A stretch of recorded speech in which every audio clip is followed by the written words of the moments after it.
السلام عليكم ورحمة الله وبركاته. ازيكم يا حبايبي؟ عاملين ايه؟ يا رب تكونوا بخير. والله انا هفضل اقول السلام عليكم ورحمة الله وبركاته، السلام عليكم ورحمة الله وبركاته، لان في حد كده، يعني أنا مش عارفة البني ادمين اللي بتتريق على حد بيقول السلام عليكم ورحمة الله وبركاته. يا رب تكون انت سمعتي وعرفتي. ومش عارفة هي كلمة السلام عليكم ورحمة الله وبركاته دي بتضايق في ايه يعني؟ او انت بتقوليها يعني وانا كنت معدية وسمعتك كنت بتقوليها. مش عارفة الصراحة. السلام عليكم ورحمة الله وبركاته.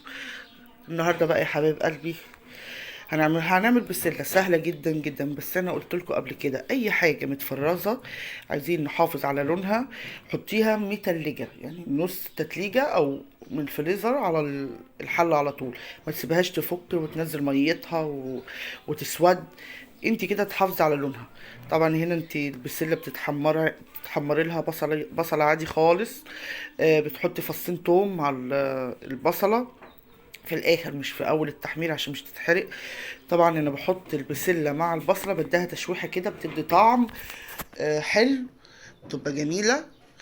تسيبيها كده تشويحتين وبعد كده انزلي بالصلصه. هي دي البسله سهله وجميله. دي اللي انا مفرزاها معاكم لو فاكرين. سهله، لا بفرزها زي ما هي كده ولا بسلقها ولا بعمل اي حاجه فيها. تحطها زي ما هي خضره، بتبقى جميله وتحفه. طبعا هنا احنا حطينا الصلصة كده، هي خلصت خلاص. هنا طبعا انا كنت بعمل فراخ جنبها كده. احنا طبعا عارفين شوربة الفراخ، بحط بقى التوابل بتاعتك وحط بقى تبقى جميلة. حطي واحدة جزراية كده قطعيها، بصلاية، طماطماية، اللومي بتاعك لو عندك لومي، قرفة، عيدان، حبهان، ورق لورا. الحاجات دي كلها تبقى حلوة. طبعا احنا بقى حطينا الاكل على النار، فقلنا ايه، نغسل شوية المواعين بتاعتنا. طبعا واحنا بنغسل كده نستغفر ربنا ونصلي على النبي كده ونذكر الله عشان ربنا يفضل معانا وواقف جنبنا بإذن الله. ذكر الله ده افضل شيء. هنا طبعا الرز اللي بشعرية اللي كلنا عارفينه بيتعمل ازاي، سهل ومفلفل. طبعا من اساسيات الرز انك انت اول ما يشرب ميته توطي النار على طول، يعني بيبقى طعمه ومفلفل وجميل. هنا الاكل خلص في ثواني. والفراخ اهي. انا الصراحة يعني كان الوقت عامل معايا كان ضيق وخلاص المغرب هيقدم، فقلت اعمل ايه، اعمل فراخ احمرها في الزيت. فرن بقى ولسه، والفرن بتاعي شويه بطيء، فحطيت الفراخ كده في الطاسه ورحت ايه، مغطياها. بتتحمر برضو تحميره حلوه، بس هي مش صحيه عشان زيت وكده. اذكروا الله اذكروا الله. والاول مره بقى يشوف قناتي وما اشتركش فيها يشترك. ودعوه حلوه كده بصلاح الحال ليا وليكم باذن الله. هنا البسله اهو زي ما انتم شايفين جميله جميله. انتي بس اديها تشويحه كده في البصله قبل ما تحطي الصلصه، يعني بتبقى جميله. هي عملت 3 طبق اهو جمال، بسم الله ما شاء الله، اللهم بارك.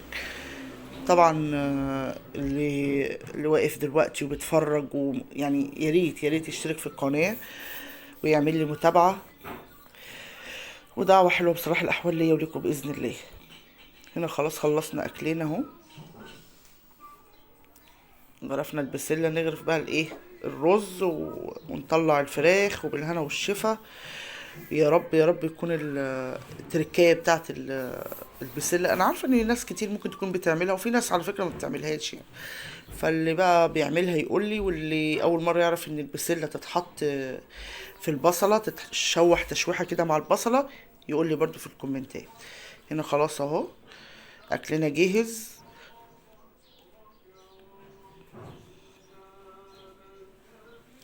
صلوا على النبي كده واذكروا الله، لا اله الا الله ولا حول ولا قوة الا بالله العلي العظيم. اللهم صل وسلم وبارك على سيدنا محمد. بس بتدي تحميرة حلوة كده في الزيت، بتبقى حلوة الصراحة يعني يعني. بس هي مش بعملها طول الوقت، شوية كده وشوية كده. خلاص كده أكلنا جاهز. نحط شوية شوربة، نحط الأكل. خلاص كده بالهنا والشفا. طبعا اخر الكلام بقى ايه اقول لكم، بالهنا والشفا. يا رب يكون اليوم عجبكم، يا رب يكون الفيديو عجبكم. وطبعا لو عجبكم اعملوا لايك، واللي ما اشتركش يشترك. ومع السلامة، كل سنة وانتم طيبين.